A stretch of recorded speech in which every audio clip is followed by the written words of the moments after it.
Abraham Lincoln was in an upbeat mood on Friday morning, April 14th, 1865. It was Good Friday and the beginning of the Easter weekend. It would also be the first Easter in 4 years that the nation was not at war.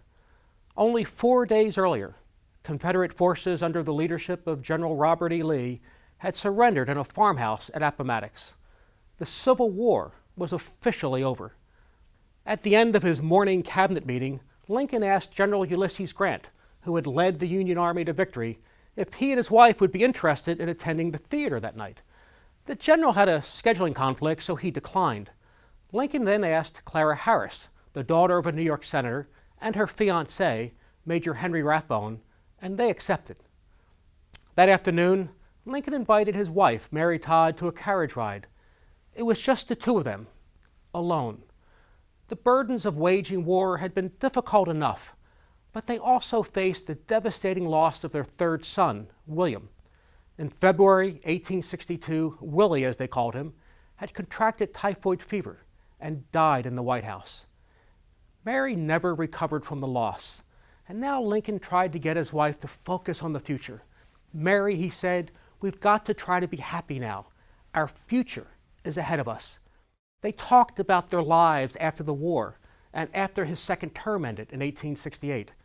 They talked about returning to Springfield, Illinois, where he began his political career. Even while leading the nation in a time of war, the president in the 1860s had very little protection. Lincoln had one bodyguard who sometimes slept on the floor outside his bedroom. The Secretary of War, Edwin Stanton, was so concerned about the president's safety that he made sure that his carriage always had an escort, and he also dedicated a company of soldiers to guard the White House. That evening, with his bodyguard out of town, a lone local policeman would accompany Lincoln to the theater. The opening act of the play Our American Cousin had already begun when the president's carriage pulled up to the Ford's Theater. At 8:25 p.m., President Lincoln, accompanied by his wife Mary, along with his two guests, quietly made his way to the presidential box, which overlooked the stage.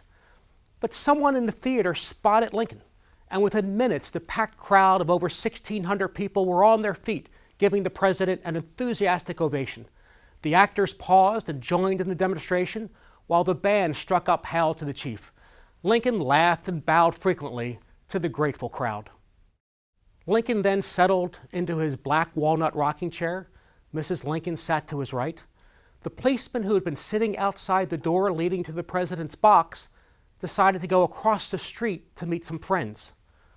It proved to be a fatal mistake.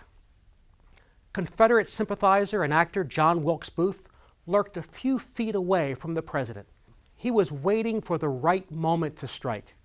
Booth was actually the son of the greatest actor in America, and although his family was originally from Maryland, Booth found his acting fame in the South.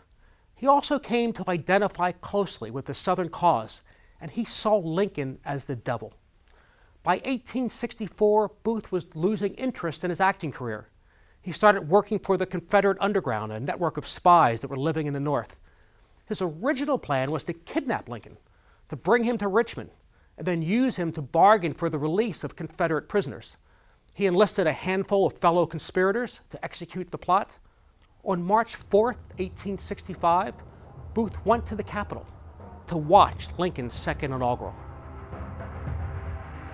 He not only attends the inauguration, he's actually in the rotunda of the Capitol earlier when Lincoln walks through, and more than one observer sees him glaring at Abraham Lincoln, almost threateningly, and more than one person says this guy has to be watched.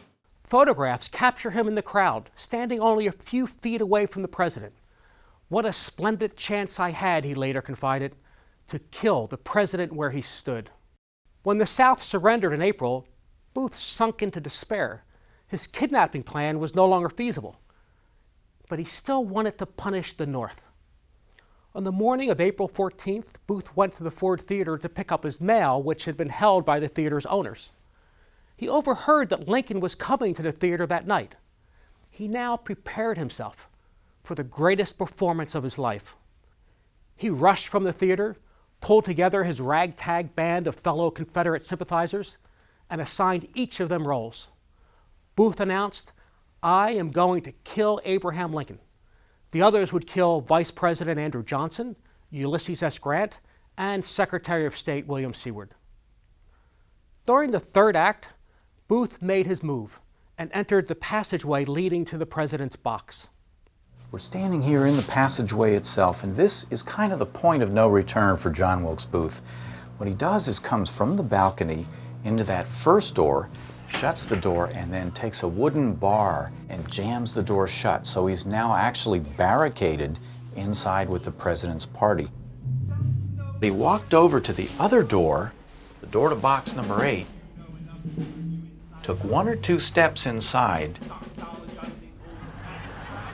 and then fired point blank at the president, hitting him in the back of the head.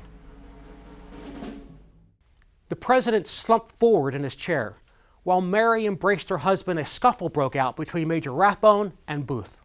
Henry Rathbone jumps to his feet. Booth drops the pistol, pulls a knife, and slashes Rathbone across his left arm, cutting him to the bone. And Booth went right between the president's rocking chair and Mrs. Lincoln's chair next to it, put his hand on the flag-draped railing in front, and vaulted right over onto the stage more than 12 feet below.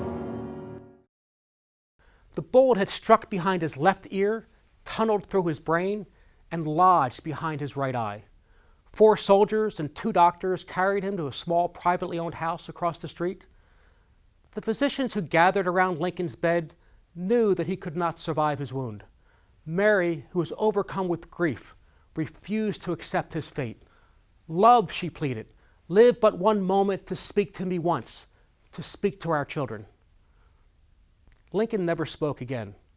The following morning, April 15th, at 7:22 a.m., Abraham Lincoln, the 16th President of the United States, took his last breath. "Now he belongs to the ages," whispered Secretary of War Stanton. The bullet that killed Lincoln also changed the course of history. His death came as the war ended, but the battle for the peace was just beginning.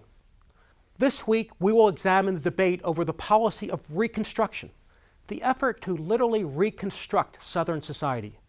In doing so, we will touch on issues fundamental to understanding American identity.